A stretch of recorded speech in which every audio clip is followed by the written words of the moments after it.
കർത്താവിൻ്റെ പരിശുദ്ധനാമം വാഴ്ത്തപ്പെടുമാറാകട്ടെ. ഇന്നും നമുക്ക് ഒരുമിച്ച് ദൈവസന്നിധിയിലായിരിക്കാൻ ദൈവം അനുവദിച്ച സമയത്ത് നമുക്ക് ഞാൻ ദൈവത്തെ സ്തുതിക്കുന്നു.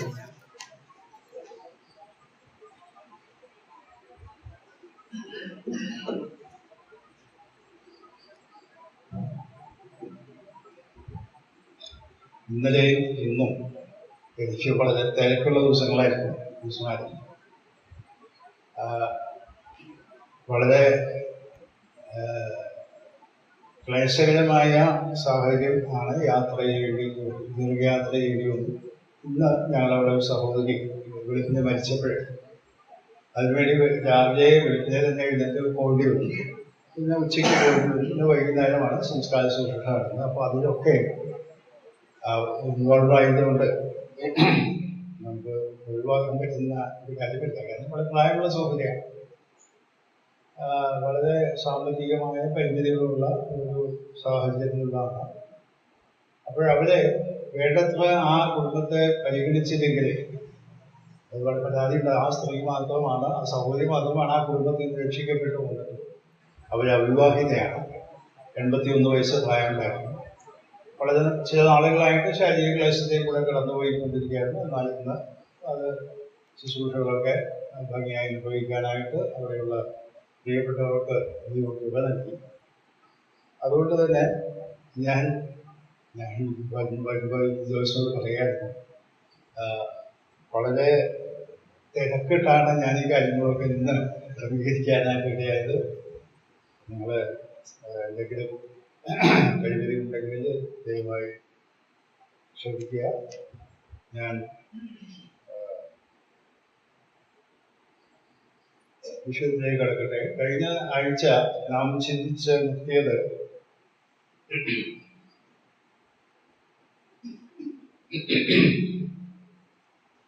ദൈവഹിത പ്രകാരമുള്ള ദുഃഖം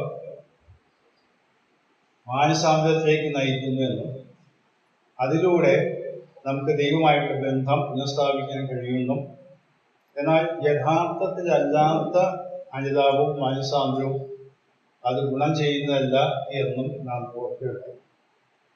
ഇത് പറയാനുള്ള കാരണം നമ്മൾ 2-3-4 വിഷയങ്ങളാണ് പ്രത്യേകമായിട്ട് ഞാൻ ഓർത്തത്. പാപം എന്ന വളരെ ഗൗരവമായ വിഷയമാണ്. അത് മനുഷ്യർക്ക് അതിൻ്റെ ധാർമ്മികമായ ഉത്തരവാദിത്തമുണ്ട്. മാത്രമല്ല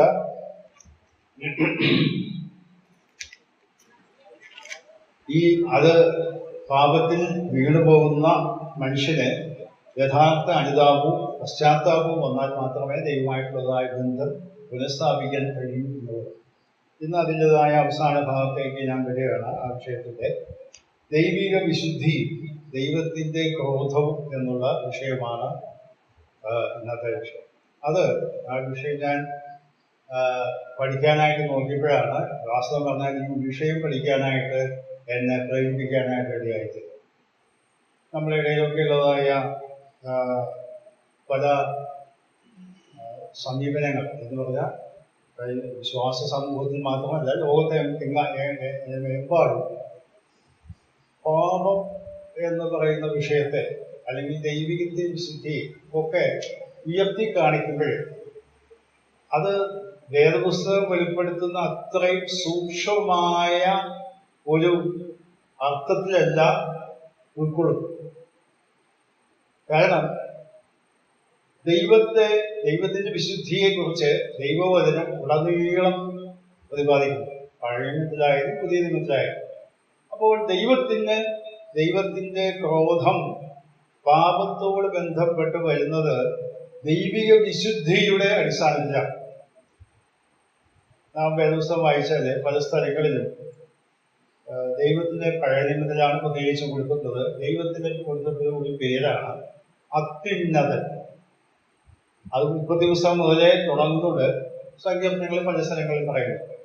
അത്യുന്നതൻ എന്ന വാക്ക് ദൈവത്തെ കുറിച്ച് പറയുന്നതിന്റെ കാരണം നമ്മുടെ ഒരു ചിന്തയ്ക്കും ഭാവനയ്ക്കും വളരെ ഉന്നതമായ നിലയിൽ ജീവിക്കുന്ന ഒരു വ്യക്തിത്വമാണ് ദൈവം.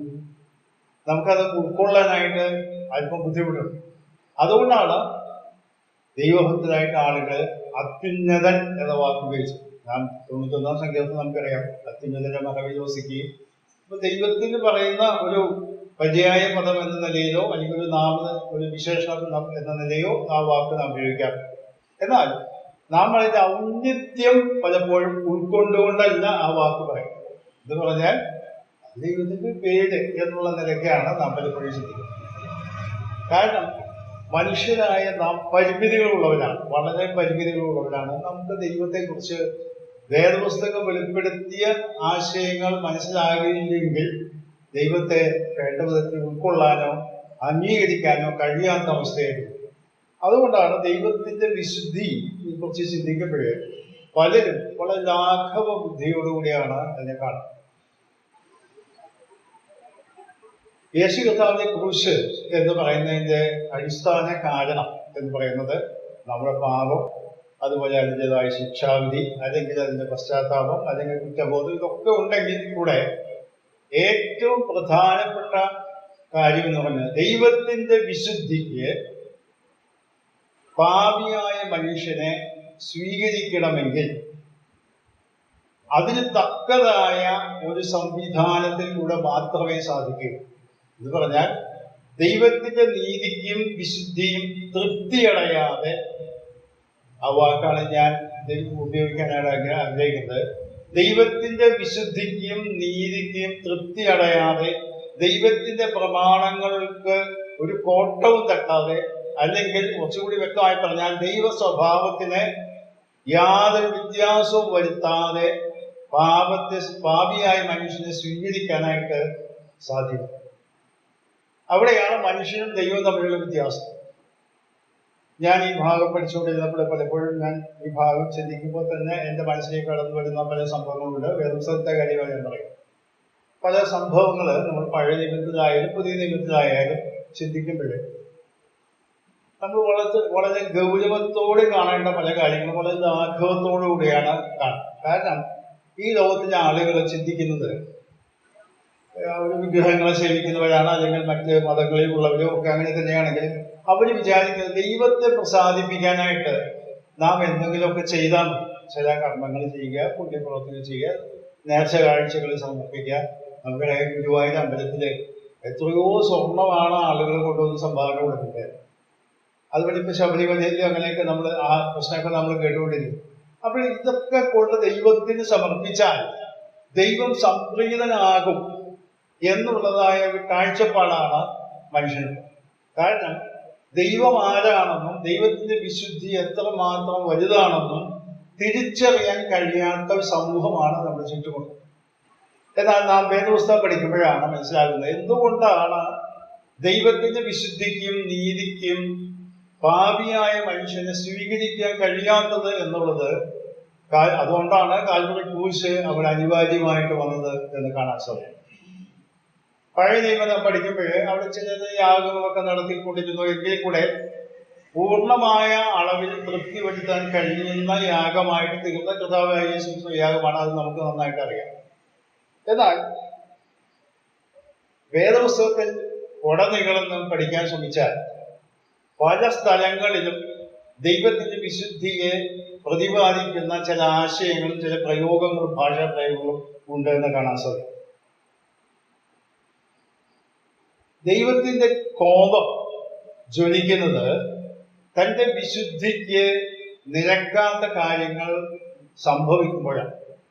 നമുക്കറിയാം ഇസ്രായേൽ ജനം ദൈവത്തിന്റെ സ്വന്തം ജനമാണ്, തെരഞ്ഞെടുക്കപ്പെട്ടവരാണ്. എന്നാൽ പലപ്പോഴും അവർ വിഗ്രഹാരാധികളായി ദൈവത്തോട് മത്സരികളായി തീർന്നപ്പോൾ ദൈവത്തിന്റെ കോപം അവരെ നേരെ ജ്വലിച്ചു.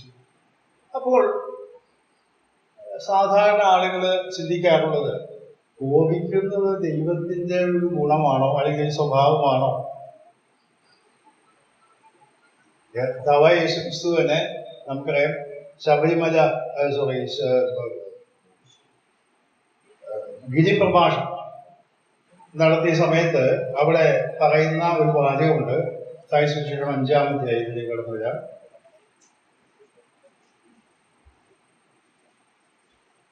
സുവിശേഷം 5-ാം അധ്യായത്തിന്റെ 21-22 വാക്യങ്ങൾ. കൊല ചെയ്യരുത് എന്ന് ആരെങ്കിലും കൊല ചെയ്താൽ ന്യായവിധിക്ക് യോഗ്യനാകുമെന്നും പൂർവന്മാരോട് അരുളി ചെയ്തത് നിങ്ങൾ കേട്ടിട്ടുണ്ട്. ഞാനോ നിങ്ങളോട് പറയുന്നത്, സഹോദരനോട് കോപിക്കുന്നവനെല്ലാം ന്യായവിധിക്ക് യോഗ്യനാകും. സഹോദരന് നിസ്സാര എന്ന് പറഞ്ഞാലോ ന്യായാധിപ സഭയുടെ മുമ്പിൽ നിൽക്കേണ്ടി വരും. മൂഢ എന്ന് പറഞ്ഞാൽ അഗ്നിനരകത്തിന് യോഗ്യം. അപ്പോൾ ഇവിടെ പറയുന്നത് സഹോദരനോട് കോപിക്കുന്നവൻ എല്ലാം ന്യായവിധിക്ക് യോഗ്യം എന്ന് പറഞ്ഞാൽ മനുഷ്യരായ നാം കോപിക്കുന്നത് തെറ്റാണ്, അല്ലെങ്കിൽ ഈ നിലയിൽ പ്രവർത്തിക്കരുത് എന്ന് വേദപുസ്തകം തന്നെ അത് തന്നെ തിരുവൈപ്പഴിഞ്ഞ വാക്കാണല്ലോ. അപ്പോൾ ആ നിലയിൽ നാം ആ കാര്യം മനസ്സിലാക്കുമ്പോൾ ദൈവം എന്തുകൊണ്ടാണ് കോപിക്കുന്നു? മനുഷ്യനോട് കോപിക്കരുതെന്ന് പറയുന്നതെയോ നാം ഗലാത്യലേഖനം 5-ാം അധ്യായത്തിൽ വായിച്ചാല് ജഡത്തിന്റെ പ്രവൃത്തികൾ എന്ന് പറയുന്നതില് ക്രോധം ഒരു ഐറ്റമാണ്. അതുപോലെ തന്നെ പല ഭാഗങ്ങളിലും. അപ്പോൾ കോപിച്ചാൽ പാപം ചെയ്യരുത് എന്നും എഫെസ്യർ വായിക്കുന്നത്. അതിന്റെ അർത്ഥം മാനുഷികമായ കോപം ദൈവത്തിന്റെ കോപവും തമ്മിൽ താരതമ്യം ചെയ്യാനായിട്ട് നിർവാഹമില്ല. കാരണം ദൈവത്തിന്റെ സ്വഭാവ ഗുണങ്ങളിൽ പെട്ടതല്ല കോപം. ഞാൻ അതിന്റെ ആശയം വെളിപ്പെടുത്താനായിട്ട് ഒരു വാക്യം വായിച്ച് കേൾപ്പിച്ചുതരാം. യോഹന്നാന്റെ സുവിശേഷം 3-ാം അധ്യായം. അവിടെ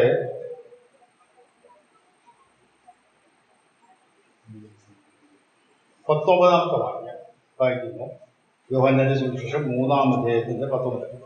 ന്യായവിധി എന്നതോ വെളിച്ചം ലോകത്തിൽ വന്നിട്ടും മനുഷ്യരുടെ പ്രവൃത്തി ദോഷമുള്ളതാകിയാൽ അവർ വെളിച്ചത്തേക്കാൾ ഇരുളിനെ സ്നേഹിച്ചത്. അവിടെ ന്യായവിധി എന്ന് പറഞ്ഞ് ദൈവത്തിന്റെ ശിക്ഷാവിധിയാണ് ഉദ്ദേശിക്കുന്നത്. അവിടെ വന്നതിന്റെ കാരണം പറയുന്നത് വെളിച്ചം ലോകത്തിൽ വന്നിട്ടും മനുഷ്യരുടെ പ്രവൃത്തി ദോഷമുള്ളതാകിയാൽ സ്വാഭാവികമായി വരുന്ന ഒരു ദൈവികമായ വികാര പ്രകടനമാണ് ഈ ശിക്ഷാവിധി, അല്ലെങ്കിൽ ദൈവത്തിന്റെ കോപം ജ്വലിക്കുക എന്നുള്ളത്. അത് ഒന്നുകൂടി വ്യക്തമാക്കാനായിട്ട് റോമാലേഖനത്തിലേക്ക് നമുക്ക് കടന്നത്. റോമാലേഖനം അതിന്റെ 1-ാം അധ്യായത്തിന്റെ 18-ാമത്തെ വാക്യം. റോമാലേഖനം 1-ാം അധ്യായത്തിന്റെ 18-ാം വാക്യം. അനീതി കൊണ്ട് സത്യത്തെ തടുക്കുന്ന മനുഷ്യരുടെ സകല അഭക്തിക്കും അനീതിക്ക് ദൈവത്തിന്റെ കോപം സ്വർഗത്തിൽ നിന്ന് വെളിപ്പെടുത്തും.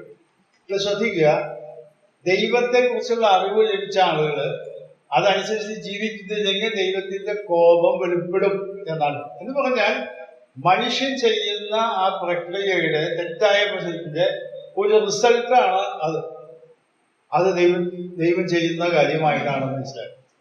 എന്ന് പറഞ്ഞാൽ ദൈവത്തിന്റെ സ്വഭാവ ഗുണങ്ങളിൽപ്പെട്ട ഒരു കാര്യമല്ല കോപം എങ്കിൽ തന്നെയും ദൈവത്തിന്റെ വിശുദ്ധിക്ക് നിരക്കാത്ത കാര്യങ്ങൾ വരുമ്പോൾ അതിനോടുള്ള ദൈവത്തിന്റെ പ്രതികരണമാണ് അതെന്ന് മനസ്സിലാക്കുക.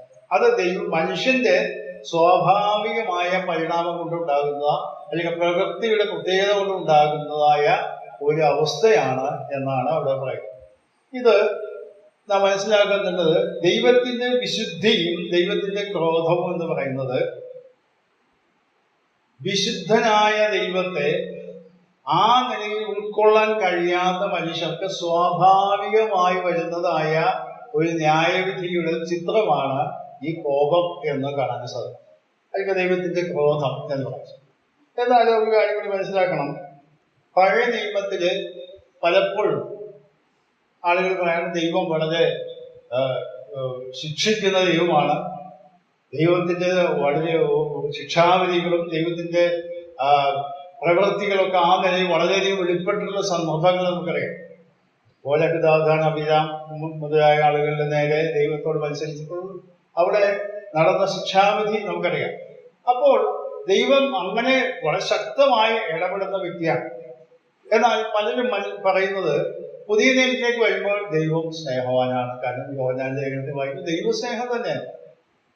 അങ്ങനെ ഉള്ള ഒരു കാഴ്ചപ്പാട് നമുക്ക് ആവശ്യമില്ല. കാരണം പഴയ നിയമത്തിലായാലും പുതിയ നിയമത്തിലായാലും ദൈവത്തിന്റെ വിശുദ്ധിയും ദൈവത്തിന്റെ സ്നേഹവും വെളിപ്പെടുത്തുമ്പോൾ തന്നെ ദൈവം കോപിച്ച് ശിക്ഷ നടത്തിയ രംഗങ്ങൾ പഴയ നിയമത്തിലുണ്ട്, പുതിയ നിയമത്തിലുണ്ട്. അത് നമുക്ക് എങ്ങനെ മനസ്സിലാക്കാൻ കഴിയും? പുതിയ നിയമത്തിലെ പല പ്രയോഗങ്ങൾ നമുക്കറിയാം.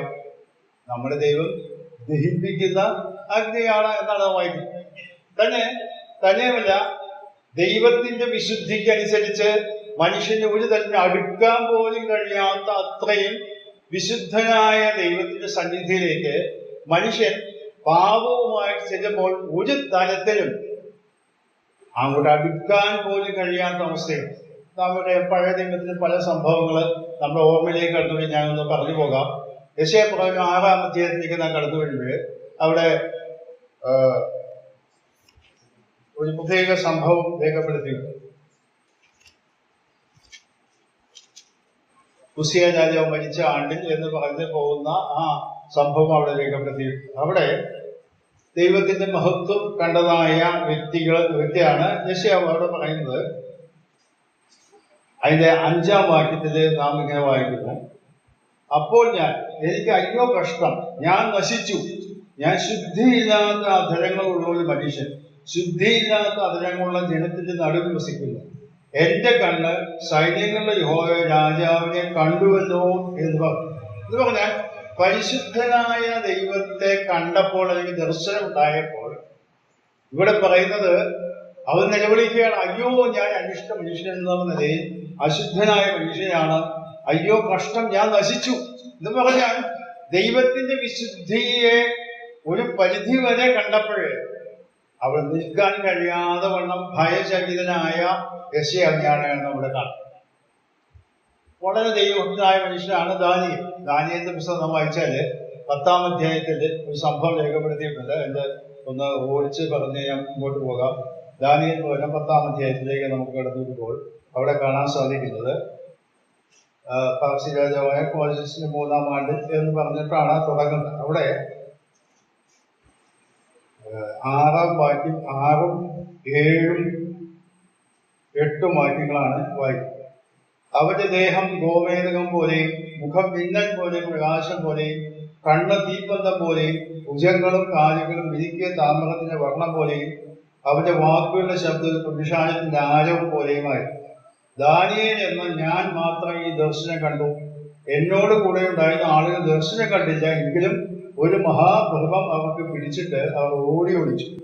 അങ്ങനെ ഞാൻ തനിച്ചു ശേഷിച്ചിരുന്നു, ഈ മഹാദർശനം കണ്ടു. എന്നിൽ ഒട്ടും ബലം ശേഷിച്ചിരുന്നില്ല. എന്റെ മുഖശോഭ ക്ഷയിച്ചു പോയി, എനിക്ക് ഒട്ടും ബലമില്ലാതെയായി. ദൈവത്തിന്റെ പ്രിയനായ മനുഷ്യനാണ് ദാനിയേൽ. എന്നാൽ ദാനിയേലിന് ദൈവികമായ ദർശനം ലഭിച്ചപ്പോൾ, ദൈവത്തിന്റെ ആ മഹത്വത്തിന്റെ ആ ദർശനം ലഭിച്ചപ്പോഴേ അവനവിടെ അവന്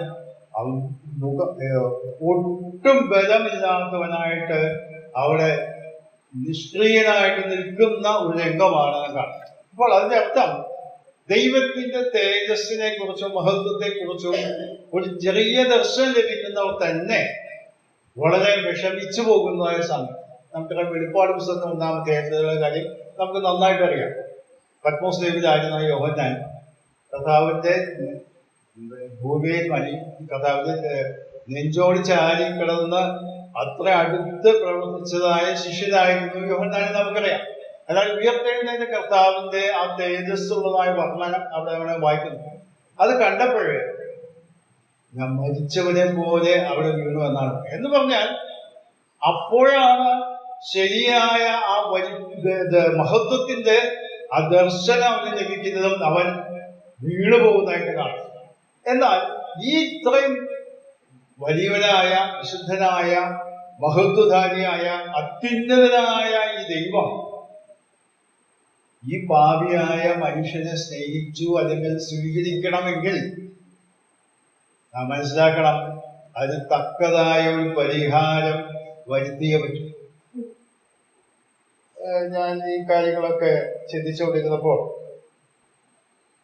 മനുഷ്യന്റെ കോപവും ദൈവത്തിന്റെ കോപവും തമ്മിലുള്ള വ്യത്യാസം എന്താണെന്ന്, ദൈവത്തിന്റെ കോപം എന്ന് പറയുന്നത് വളരെ പ്രമാണത്തിന്റെ അടിസ്ഥാനത്തിലും വ്യക്തിപരമായ വിദ്വേഷമില്ലാത്തതുമാണ്.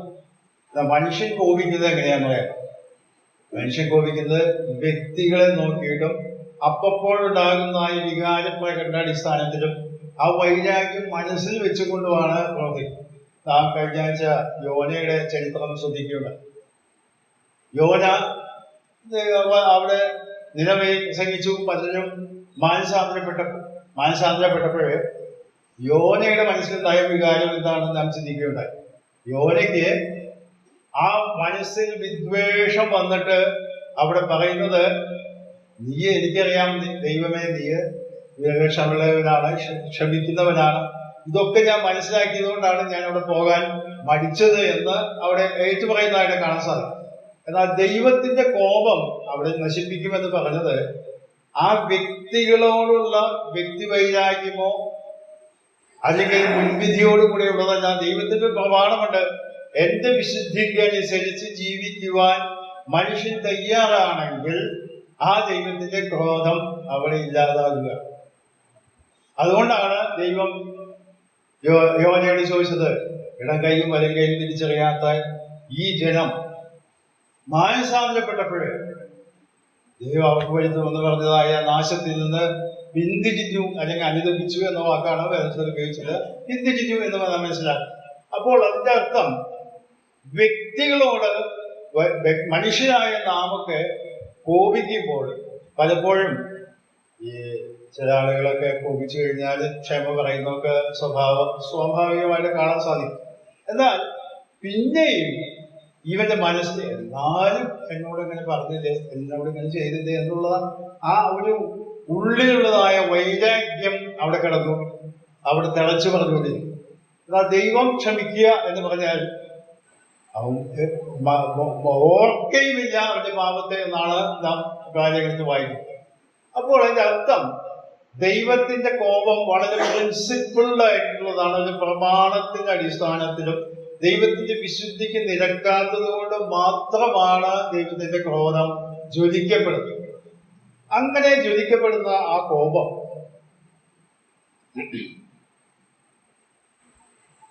നാം മനസ്സിലാക്കിയാല്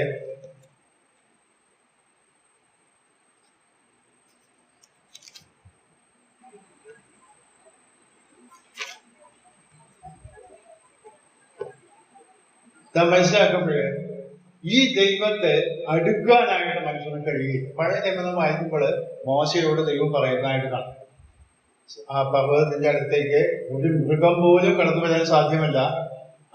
മൃഗം വന്നാൽ അതിന് കല്ലെറിഞ്ഞ് കൊല്ലണം. അകൽച്ച പാലിക്കാനായിട്ട് ആവശ്യമുണ്ട് എന്നാണ് നമ്മൾ മനസ്സിലാക്കുന്നത്. ദൈവത്തിന്റെ മഹത്വത്തെ കുറിച്ച് പറയുന്ന അലങ്കാര പ്രയോഗങ്ങളാണ് ഈ അത്യുന്നതൻ അല്ലെങ്കിൽ അകൽച്ച പാലിക്കണമെന്നും ഇങ്ങനെയൊക്കെയുള്ള വാക്കുകൾ എന്നൊക്കെ. അത് നമ്മൾ അളന്നു നോക്കിയിട്ട് പറയുന്ന കാര്യമില്ല. നാം 103-ാം സംഗീതത്തിൽ വായിക്കുന്നു, ഉദയം അസ്തമയത്തോട് അകന്നിരിക്കുന്നത് പോലെ. അപ്പൊ ഉദയവും അസ്തമയം തമ്മിലുള്ള നീളം അളന്നിട്ടൊന്നുമല്ല. അതിന്റെ ഭാഷാ പ്രയോഗത്തില് ഒരു തരത്തിലും ഉൾക്കൊള്ളാൻ കഴിയാത്ത അത്രയും അകൽച്ചയുള്ളതായ ഒരു സംവിധാനത്തെയാണ് അത് ആ വാക്കുകൊണ്ട് സൂചിപ്പിക്കുന്നത്. അപ്പൊ ദൈവത്തിന്റെ മഹത്വത്തിന്റെ മുമ്പിൽ, ദൈവത്തിന്റെ വിശുദ്ധിയുടെ മുമ്പിൽ പാപിയായ മനുഷ്യനെ സ്നേഹിക്കണമെങ്കിൽ അല്ലെങ്കിൽ അവനെ ഉൾക്കൊള്ളണമെങ്കിൽ ദൈവത്തിന്റെ നീതിക്കും വിശുദ്ധിയും തൃപ്തികരമായ രീതിയിലുള്ള ഒരു പരിഹാരം വന്നിരിക്കണം. അതാണ് എന്റെ കാര്യം. എന്നാൽ നാം പലപ്പോഴും എങ്ങനെയാണെന്ന് അറിയാമോ, ദൈവത്തെ കുറിച്ചുള്ള ഒരു വിലയിരുത്തലിൽ നമുക്ക് തെറ്റിപ്പോകുന്നത് എങ്ങനെയാണെന്ന് പറയുമ്പോൾ നമ്മുടെ ബുദ്ധിക്കും നമ്മുടെ ആശയത്തിനും അനുസരിച്ചാണ് നാം ദൈവത്തെ മനസ്സിലാക്കാനായിട്ട് ശ്രമിക്കുന്നത്. എന്നാൽ വേദപുസ്തകം വെളിപ്പെടുത്തിയിട്ടുള്ള അങ്ങനെയല്ല.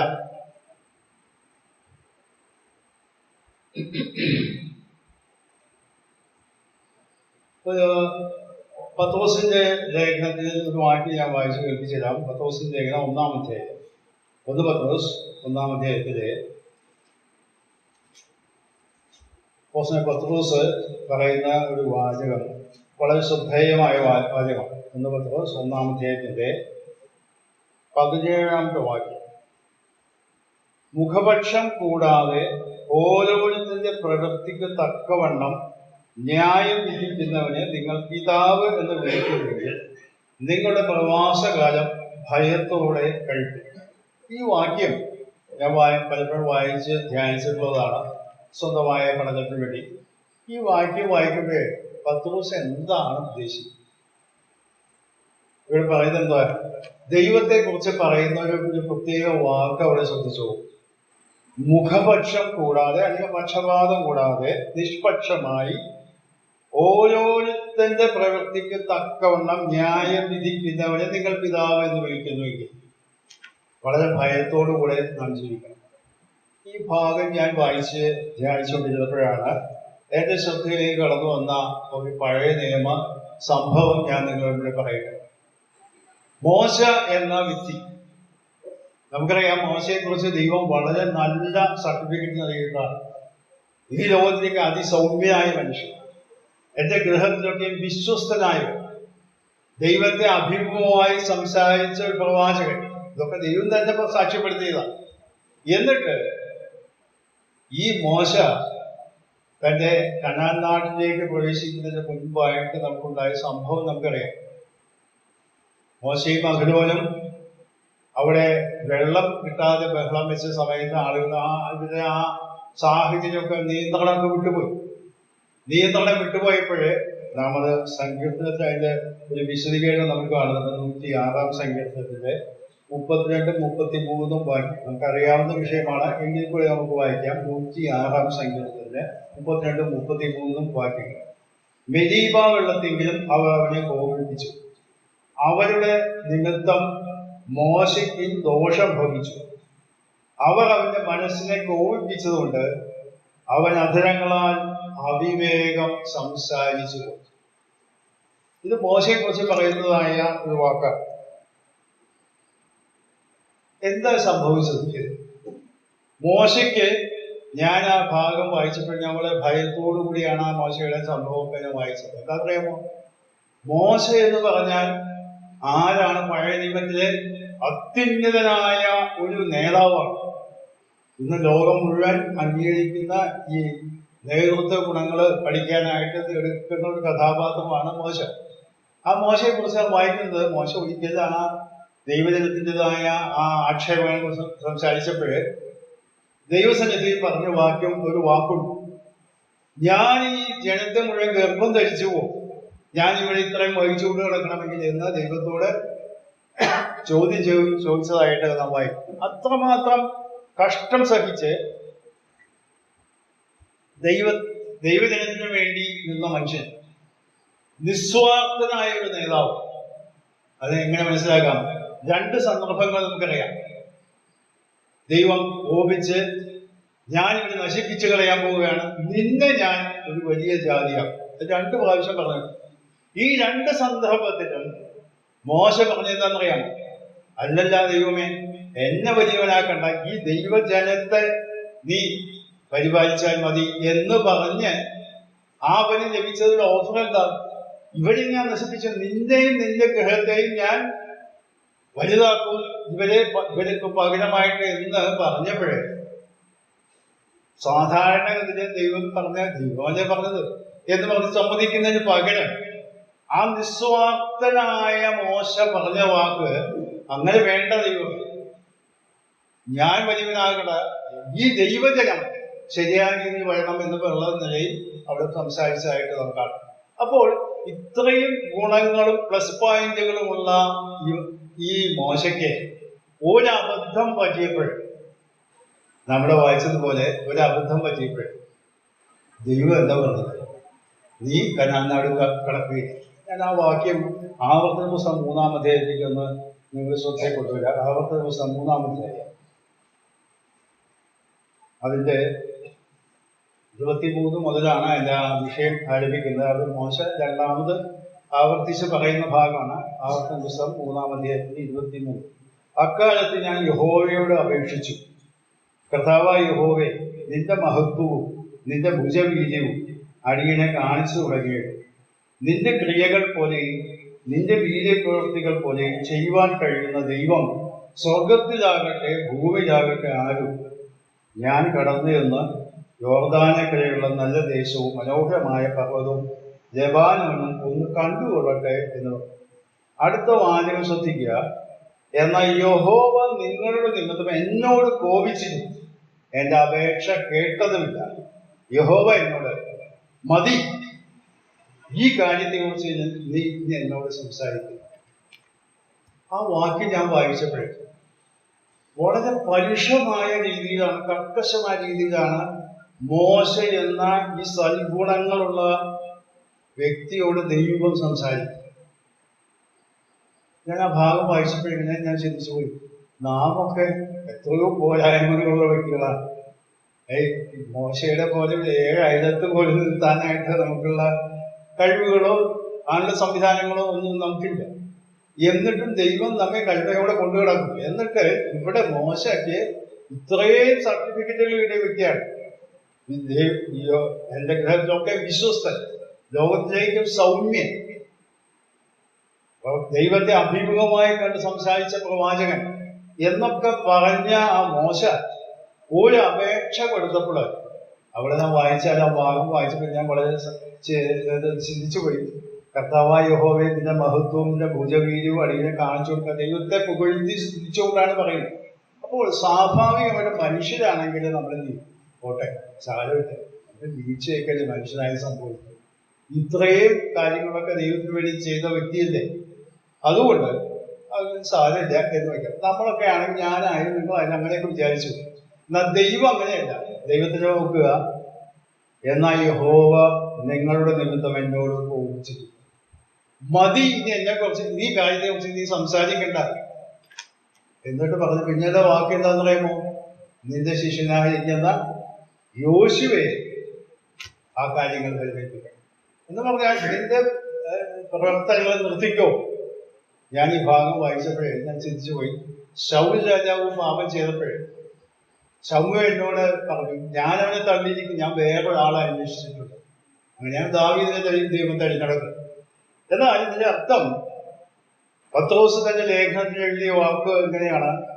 മുഖപക്ഷം കൂടാതെ ന്യായം വിധിക്കുന്നവനെ നിങ്ങൾ പിതാവ് എന്ന് വിളിക്കുന്നുവെങ്കിൽ എന്ന് പറഞ്ഞാൽ അങ്ങനെയാണ് വിളിക്കേണ്ടത്.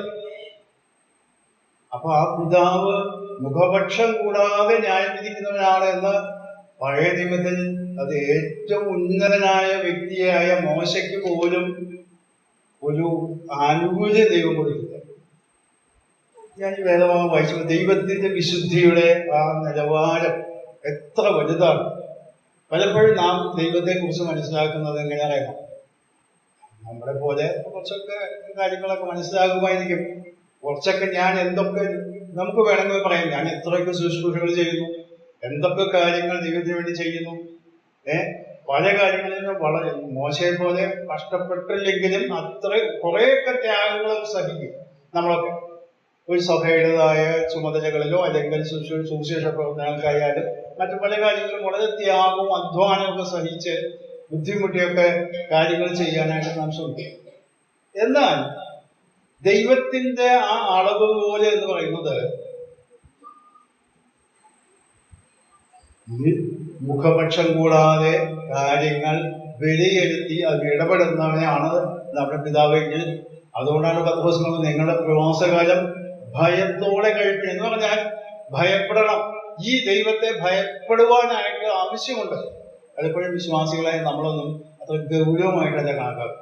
പലപ്പോഴും ഈ സഭാ കൂടിവരവുകളിലേക്ക് കടന്നു വരുമ്പോൾ ദൈവ സാന്നിധ്യം അവിടെയുണ്ട് എന്ന് നാം മനസ്സിലാക്കും. എന്നാൽ അവിടെയുള്ള നമ്മുടെ പെരുമാറ്റങ്ങൾ, സംസാരങ്ങൾ, അല്ലെങ്കിൽ ചിലപ്പോൾ നമ്മൾ ക്ഷുഭിതരാകുമ്പോൾ സംസാരിക്കുന്നത്, നമുക്ക് ഇഷ്ടപ്പെടാത്ത പല കാര്യങ്ങൾ കാണുമ്പോഴൊക്കെ ആ ദൈവിക സാന്നിധ്യത്തിന്റെ മാഹാത്മ്യമോ വിലയോ ഉൾക്കൊള്ളാൻ കഴിയാതെ നാം പലപ്പോഴും സംസാരിക്കും, പെരുമാറും, അലക്ഷ്യമായ കാര്യങ്ങൾ ചെയ്യും. ചിലരൊക്കെ അവിടുന്ന് വാക്കൗട്ട് നടക്കും. ഇഷ്ടപ്പെടാത്ത പ്രസംഗമാണെങ്കിൽ ഇവിടെ ഇങ്ങനെ എനിക്കറിഞ്ഞൂടാ, ഞങ്ങളുടെ അവിടെ അങ്ങനെ അല്ലെങ്കിൽ മറ്റു ചില സഭകളിൽ അങ്ങനെയൊക്കെ ഉണ്ട് എന്ന് ഞാൻ കേട്ടു.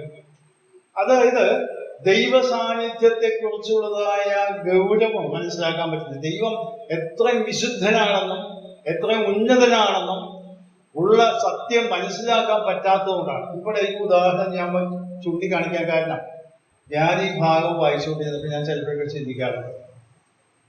പല ആളുകളും ഞങ്ങള് ഇപ്പോൾ യാത്രയിൽ വന്നപ്പോൾ ഞാൻ ദിവസമായിട്ട് പങ്കിടുകയായിരുന്നു. ദിവസമായിട്ട് അതൊരു കാര്യത്തിലാണ്. ചില ആളുകൾക്ക് അവർക്ക് വേണ്ടത്ര പരിഗണന കിട്ടിയില്ലാന്നും അംഗീകാരം കിട്ടിയില്ല. ഞാൻ ഇന്നത്രയൊക്കെ കാര്യങ്ങൾ ചെയ്യുന്ന വ്യക്തിയാണെന്നുള്ള നിലയിൽ ഒരു പ്രത്യേകമായ പരാതികളൊക്കെ പറയുന്ന ആളുകളെ കാണാൻ സാധിക്കും.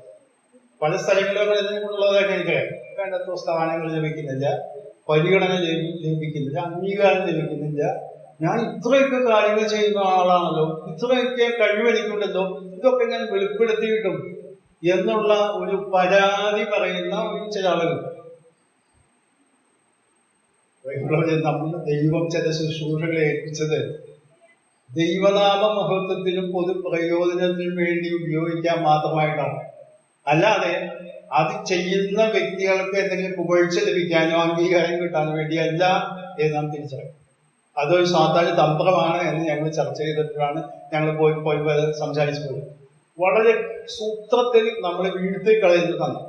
ഇവിടെ മോശയ്ക്ക്, ഇത്രയും സൗമ്യനായ മോശയ്ക്ക് പെട്ടെന്ന് ആ ലക്ഷക്കണക്കിന് ജനങ്ങളെ ആക്രോശിക്കുകയും ബഹളം വയ്ക്കുകയും ചെയ്തപ്പോൾ സമനില തെറ്റി പെട്ടെന്ന് കോപിച്ചു പോയി. ദൈവം കൽപ്പിക്കാൻ പറഞ്ഞപ്പോൾ പാറയെ രണ്ടുവട്ടം അടിച്ചു. മത്സരികളെ എന്ന് പറഞ്ഞുകൊണ്ടാണ് അവിടെ അടിക്കുന്നത്. അതിന്റെ അർത്ഥം അവന്റെ നിയന്ത്രണം വിട്ടുപോയി. ദൈവം അത് ക്ഷമിച്ചില്ല എന്നാണ് അമ്മായി. അതിന്റെ ശിക്ഷയായിട്ട് അഹരോനും മോശയ്ക്കും കനാൻ നാട്ടിലേക്ക് പ്രവേശിക്കാൻ കഴിയില്ല. അപ്പൊ ഞാൻ ഈ വാക്യം വായിച്ചപ്പോ മോശ തന്നെ എഴുതിയതാണത്. യഹോവ എന്നോട് മതി ഈ കാര്യത്തെ കുറിച്ച് സംസാരിക്കുക എന്ന് പറഞ്ഞാൽ, അപ്പൊ ദൈവമേ ഇത്രയും കാര്യങ്ങളൊക്കെ ചെയ്ത മോശ ഒരു കൺസെഷൻ കൊടുത്തൂടെ എന്ന് ചോദിച്ചാൽ, അതുകൊണ്ടാണ് പത്രോസ് എഴുതുന്നത് നിങ്ങളുടെ പ്രവാസകാലം ഭയത്തോടെ കഴിക്കണം. നമുക്ക് പലപ്പോഴും ദൈവത്തിന്റെ വിശുദ്ധിയെ കുറിച്ച് മനസ്സിലാക്കാത്തതുകൊണ്ട് നാം അങ്ങനെ ഭയമില്ലാത്തവരായി, ഇതൊക്കെ സാധാരണഗതിയിൽ ഇംഗ്ലീഷിൽ ചെല്ലുണ്ട് ഫെമിലിയാരിറ്റി ബ്രീഡ്സ് കണ്ടംപ്റ്റ് എന്ന് പറഞ്ഞാൽ സ്ഥിരം ചെയ്തുകൊണ്ടിരിക്കുന്ന കാര്യങ്ങളാണെങ്കിൽ അതൊക്കെ ഒരു നിസ്സാരമായിട്ടാണ് ചെയ്തു പോകുന്നത്. സ്വാഭാവികമായിട്ട് ചെയ്തു പോകുന്നതായ ഒരു കാര്യമായിട്ടാണ് നാം മനസ്സിലാക്കുന്നത്. എന്നാൽ ദൈവത്തിന്റെ വിശുദ്ധിയെ കുറിച്ച് വേദപുസ്തകം വെളിപ്പെടുത്തുന്നത് അങ്ങനെയല്ല. നമ്മുടേതായ ചിന്തയ്ക്കും ഭാവനയ്ക്കും അതീതമായ ഒരവസ്ഥയിലാണ്. അതുകൊണ്ടാണ് നമുക്ക് മനസ്സിലാക്കാൻ സാധിക്കും, ദൈവത്തിന്റെ ആ അവസ്ഥയ്ക്ക് തന്നെ തൃപ്തി വരുത്തണമെങ്കിൽ ദൈവം അതിന് തക്കതായ ഒരു പരിഹാരം കണ്ടെത്തിയെങ്കിൽ മാത്രമേ സാധിക്കൂ. കർത്താവ് യേശുക്രിസ്തു ഭൂമിയിലായിരുന്ന സമയത്ത് മർക്കോസിന്റെ സുവിശേഷം 3-ാം അധ്യായത്തിൽ കാണുന്നില്ല, യേശു കർത്താവ് തന്നെ കോപിച്ചതായ ഒരു രംഗം അവിടെ എഴുതിയിട്ടുണ്ട്. മർക്കോസിന്റെ സുവിശേഷം 3-ാം അധ്യായം അതിന്റെ ആദ്യത്തെ പാരഗ്രാഫാണ് ഞാൻ വായിക്കുന്നത്. അവൻ പിന്നെയും പള്ളിയിൽ ചെന്നു. അവിടെ വരണ്ട കൈയുള്ള ഒരു മനുഷ്യനുണ്ടായിരുന്നു. അവർ അവനെ കുറ്റം ചുമത്തേണ്ടതിന് ശബ്ദത്തിൽ അവനെ സൗഖ്യമാക്കുമോ എന്ന് നോക്കിക്കൊണ്ടിരുന്നു.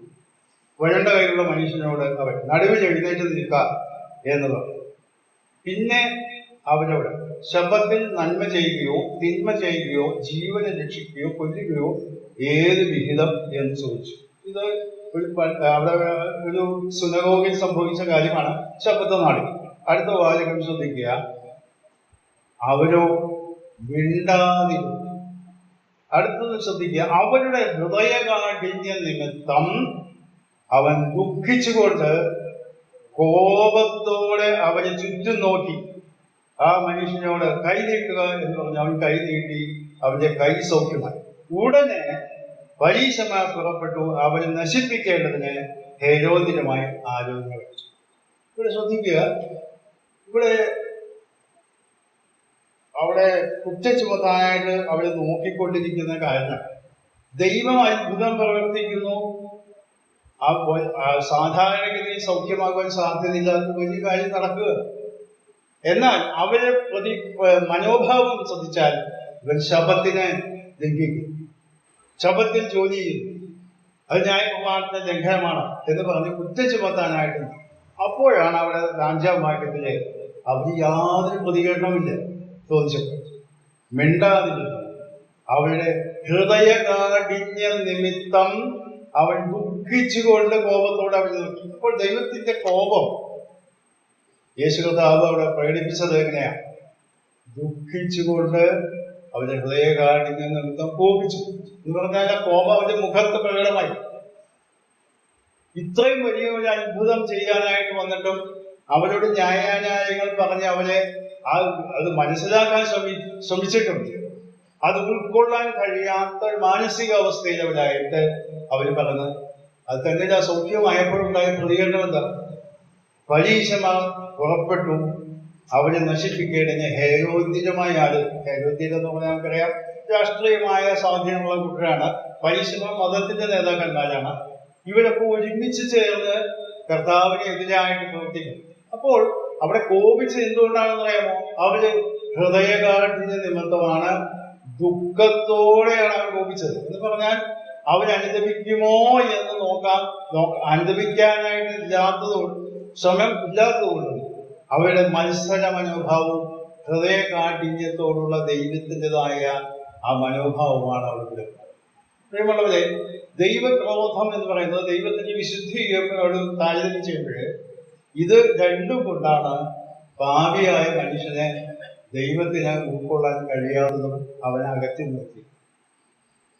എന്നാൽ ദൈവം തന്റെ കരുണയിൽ, തന്റെ സ്നേഹത്തിൽ അതിനു വേണ്ടിയതായി പല സംവിധാനം ചെയ്തതാണ്.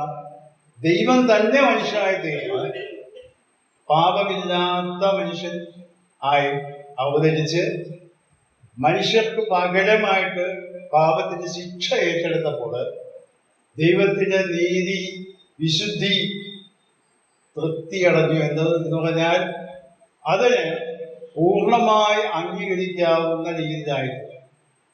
അങ്ങനെയാണ് യേശു ക്രിസ്തുവിലൂടെ മനുഷ്യനെ സ്വീകരിക്കാനായിട്ട് ദൈവം സംവിധാനം ഒരുക്കി.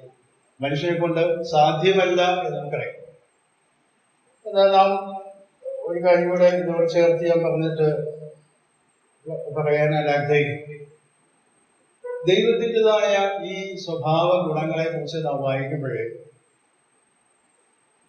പഴയ നിയമത്തിൽ ഒരു പ്രയോഗം, ആ പ്രയോഗം ഞാൻ ചൂണ്ടിക്കാണിക്കാം. ലേവ്യ പുസ്തകം 18-ാം അധ്യായത്തിന്റെ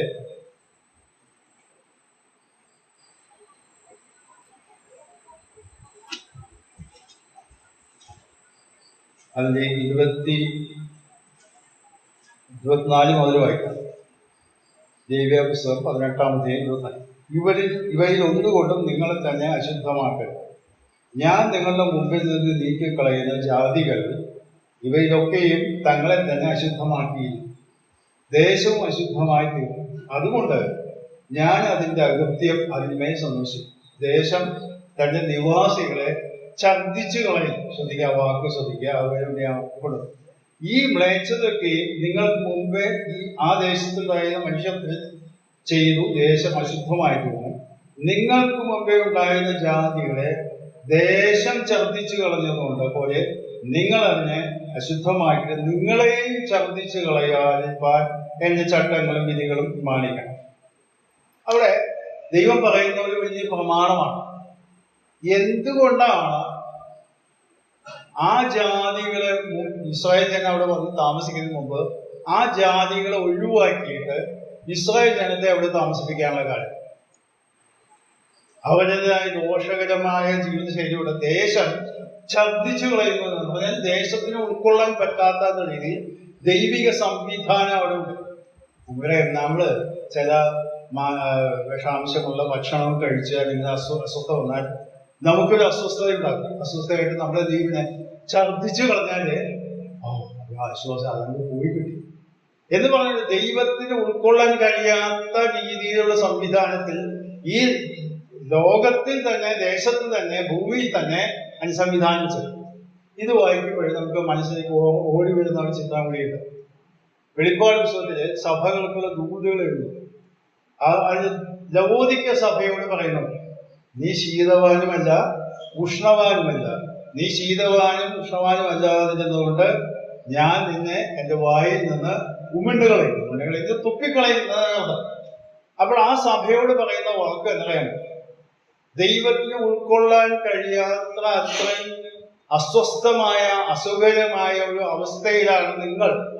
ഞാൻ നിങ്ങളെ തുപ്പിക്കളയും. ഉമിണ്ട് കളയുന്ന വാക്കാണ് മലയാളത്തിൽ ഉപയോഗിച്ചിട്ടുള്ളത്. അതിന്റെ അർത്ഥം ഞാൻ നിങ്ങൾ തുപ്പിക്കളയും എന്ന് പറഞ്ഞാൽ എനിക്ക് നിങ്ങളെ അംഗീകരിക്കാൻ നിർത്തി.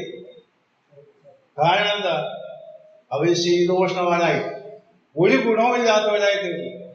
ശീതവാനോ ഉഷ്ണവാനോ ആയിരുന്നെങ്കിൽ ഞാൻ നിങ്ങളെ പിന്നെയും സഹിച്ചേനെ എന്നാണ് പറഞ്ഞത്. അതിന്റെ അർത്ഥം ദൈവത്തിന്റെ വിശുദ്ധിക്ക് ഉൾക്കൊള്ളാൻ കഴിയാതെ വരുമ്പോൾ ദൈവം പുറത്തേക്ക് തള്ളിക്കളയുന്ന ഒരവസ്ഥ. അതിന്റെ അർത്ഥം നാം മനസ്സിലാക്കേണ്ടത്, ദൈവത്തിന് അവരോട് വിരക്തി തോന്നുകയാണ്. അവരെ പാപത്തിന് ഒരു പരിഹാരം വരാതെ ഈ മനുഷ്യനെ സ്വീകരിക്കാൻ വൃത്തിയില്ല എന്നാണ്. എന്നാൽ ഞാൻ ഈ കാര്യങ്ങളൊക്കെ ചിന്തിച്ച് പഠിച്ചുകൊണ്ടിരുന്ന സമയത്ത് പല ആളുകളും നമുക്കറിയാൻ ചുറ്റുപാടുമുള്ള സമൂഹത്തിലുള്ള പല മതവിഭാഗത്തിലുള്ള ക്രൈസ്തവ വിഭാഗത്തിലുള്ളവരൊക്കെ നൊയമ്പ് നോക്കാം. ചില ആളുകളൊക്കെ പാതി നൊയമ്പ്, മുഴുവൻ നൊയമ്പ് എന്നൊക്കെ നമ്മൾ പറയുന്നത് മറ്റു പല നൊയമ്പൊക്കെ. ഈ നൊയമ്പ് നോക്കുന്ന സമയത്ത് അവരൊക്കെ ചെയ്യുന്നത് എന്താ പറയുക, അവരെ തന്നെ ഒന്ന് വിശദീകരിച്ച് നന്നാക്കി ഒന്നൊക്കെ ഒരു നവീകരണമൊക്കെ വരുത്തി ദൈവത്തിന് അംഗീകാര യോഗ്യരാക്കി തീരാൻ അങ്ങനെ ശ്രമിക്കുകയാണ്. അതൊരു താൽക്കാലികമായ സംവിധാനമാണ്. ഭക്ഷണത്തിന് ക്രമീകരണം നടത്തുന്നു, മത്സ്യമാംസാദികൾ ഉപേക്ഷിക്കുന്നു, പ്രാർത്ഥിക്കുന്നു, അല്ലെങ്കിൽ പല പല പല സംവിധാനങ്ങൾ ചെയ്യുന്നവരുണ്ട്. എന്നാൽ മനസ്സിലാക്കുക, അതൊരു താൽക്കാലിക സംവിധാനമാണ് എന്ന് മാത്രമാണ്. അവസരം കിട്ടിക്കഴിഞ്ഞാൽ പിന്നെ പഴയ സ്വഭാവത്തിലേക്ക് അവർ തിരിച്ചു വരും. ഞാനിപ്പോഴും ഓർക്കുന്ന ഒരു സംഭവമുണ്ട്. ഞാനത് പറഞ്ഞിട്ട് എൻ്റെ കൂടെ ജോലി ചെയ്തിരുന്ന ഒരു സുഹൃത്ത്, അദ്ദേഹം ഒരു മുസ്ലിം സമുദായത്തിൽപ്പെട്ട ആളാണ്. എൻ്റെ ഓഫീസ് ആ സെക്ഷനിൽ റെക്കോർഡുകളൊക്കെ സൂക്ഷിക്കുന്ന ജോലിക്കാരാണ്. അദ്ദേഹം വളരെ സരസനായ വ്യക്തിയാണ്. ആ ഓഫീസിൽ ആരെ കണ്ടാലും ദ്വയാർത്ഥത്തിൽ പരിഹസിക്കാനൊക്കെ വളരെ മിടുക്കനാണ്. അപ്പൊ അദ്ദേഹത്തെ പറ്റി എല്ലാവർക്കും നന്നായിട്ട് അറിയാം. അതായത് നൊയമ്പ് സീസൺ വരും, അതായത് ഈ റംസാൻ കാലത്താണ് തോന്നുന്നു, ഒരു മാസക്കാലം അവർക്ക്. അന്ന് അദ്ദേഹം വളരെ ഭക്തനാണ്, ഒരാളോടും ഒന്നും പറയുകയില്ല, അവിടെ സപ്ലൈ ചെയ്ത് ചായ പോലും കുടിക്കുകയില്ല, വളരെ മര്യാദക്കാരനായിട്ടിരിക്കും. അങ്ങനെ ഇപ്പൊ അദ്ദേഹത്തിന്റെ കൂടെ ജോലി ചെയ്യുന്ന അദ്ദേഹത്തിന്റെ അതേ കാറ്റഗറിയിലുള്ള കുറെ ആളുകളുണ്ട്.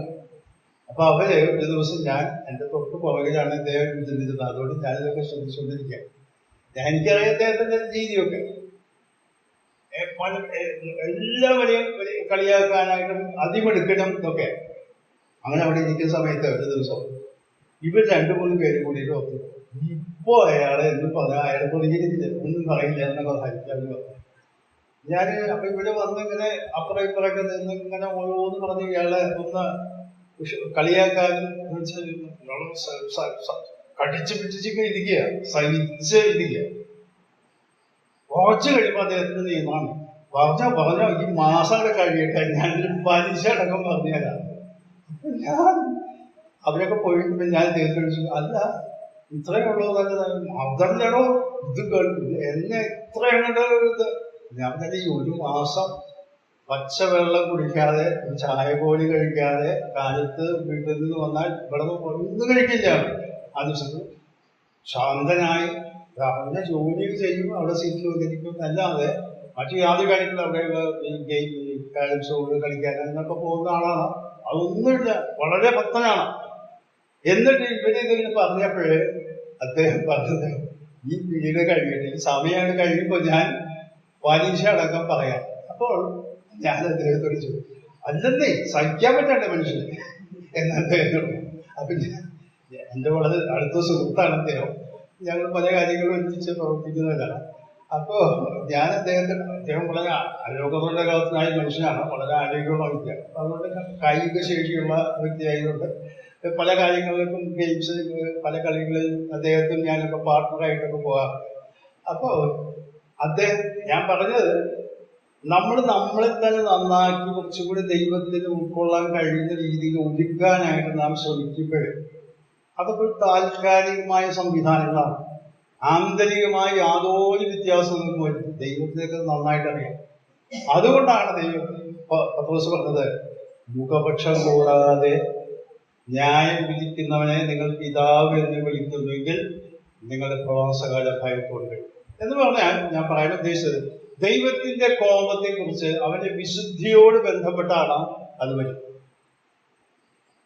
എന്നാൽ ദൈവത്തിന് മനുഷ്യനെ സ്വീകരിക്കാൻ കഴിയുന്നെങ്കിൽ ദൈവം തന്നെ അതിനൊരു മാർഗമൊരുക്കി തന്റെ സ്വഭാവ ഗുണങ്ങള് മാറ്റിവെക്കാതെ ധാർമ്മികമായ വിട്ടുവീഴ്ച ചെയ്യാതെ തനിക്ക് അംഗീകരിക്കാൻ കഴിയുന്നത് യേശു ക്രിസ്തു എന്ന വ്യക്തി, പാപരഹിതനായ വ്യക്തി, അഥവാ ദൈവം താൻ തന്നെ മനുഷ്യനായിട്ട് വന്നാൽ ആ വ്യക്തിയിൽ കൂടെ സ്ഥാപിച്ചതായ രക്ഷാമാർഗത്തിൽ ദൈവത്തിന്റെ വിശുദ്ധി, നീതി, സംതൃപ്തി അടഞ്ഞു ആ ക്രിസ്തുവിൽ കൂടെ നമ്മെ സ്വീകരിക്കാൻ പര്യാപ്തമായിട്ടുണ്ട്. അതുകൊണ്ടാണ് കഴിഞ്ഞ വായിക്കുന്നത്, ദൈവം മനുഷ്യനെ ക്രിസ്തുവിൽ കൂടെ നിരപ്പിക്കുന്നു എന്നുള്ള വാക്ക് അവിടെ ഉദാഹരണമായി. എന്ന് പറഞ്ഞാൽ ദൈവമാണ് ചെയ്യുന്നത്, മനുഷ്യനല്ല. മനുഷ്യന്റെ എല്ലാ പ്രവൃത്തികളിലും ഞാൻ ഈ ഭാഗം ചിന്തിച്ചപ്പോഴേ വിശ്വാസ സമൂഹത്തോടും നാം ഈ കാര്യങ്ങൾ ഒപ്പിക്കാൻ ആവശ്യമുണ്ട്. കാരണം മോശയുടെ ചരിത്രം ഞാൻ പഠിച്ചപ്പോഴേ അത് വളരെയധികം എന്നെ ചിന്തിപ്പിച്ച ഒരു വിഷയമാണ്. നമ്മുടെ പ്രവാസകാലം ഭയത്തോടെ കഴിയും. കാരണം മുഖപക്ഷം കൂടാതെ ദൈവം ന്യായീകരിക്കും. ചിലപ്പോഴൊക്കെ നാം മറ്റുള്ളവരെ കബളിപ്പിച്ചുകൊണ്ട് കാര്യങ്ങളൊക്കെ ചെയ്യാൻ ശ്രമിക്കും. അതുകൊണ്ട് ഗലാത്യലേഖനം 6-ാം അധ്യായത്തിലേക്ക് ഒഴുക്കിടെ അവിടെ പറയുന്നുണ്ട്, അങ്ങനെ ചെയ്യുന്ന ആളുകൾ അവനവനെ തന്നെ വഞ്ചിക്കുകയാണ്. എന്ന് പറഞ്ഞാൽ ഞാൻ ഭക്തനാണ്, ഞാൻ മോശക്കാരനല്ല എന്ന് അവനവനെ തന്നെ വഞ്ചിച്ചുകൊണ്ടാണ് പോകുന്നത്. ജഡത്തിൽ നാശം വിതയ്ക്കുക, അല്ലെങ്കിൽ ജഡത്തിനായിട്ട് ചെയ്യുന്ന കാര്യങ്ങൾ അതുകൊണ്ട് ദോഷം ചെയ്യുന്ന വ്യക്തികളെ കുറിച്ചാണ് അവിടെ ഗലാത്യലേഖനത്തിൽ വിവക്ഷിക്കുന്നത്. അവിടെ പറയുന്നത് അങ്ങനെ ചെയ്യുമ്പോഴും അവർ വിചാരിക്കുന്നത് ഞങ്ങൾ വളരെ മോശക്കാരും നല്ല ആളുകളാണെന്നാണ്. അവിടെ ലേഖനകാരൻ പൗലോസ് പറയുന്നത് നിങ്ങളെ തന്നെ വഞ്ചിക്കുകയാണ്, നിങ്ങളെ തന്നെ പറ്റിക്കുകയാണ് എന്ന് പറഞ്ഞാൽ ഞാൻ ദൈവത്തിന് മുമ്പാകെ മോശക്കാരൻ്റെ നല്ലവരാണ് എന്നുള്ള ആത്മസംതൃപ്തിയോടുകൂടി പോവുകയാണ്. പ്രിയമുള്ളവരെ, നമ്മുടെ ജീവിതത്തെ ദൈവത്തിന് മുമ്പാകെ നമുക്ക് സമർപ്പിക്കാം. കണക്ക് കൊടുക്കേണ്ടുന്നവരാണ് നാം. അതുകൊണ്ട് വളരെ ഭയത്തോടുകൂടെ നമ്മുടെ ക്രിസ്തീയ ജീവിതം നയിക്കാം. ദൈവം നമ്മെ സഹായിക്കും.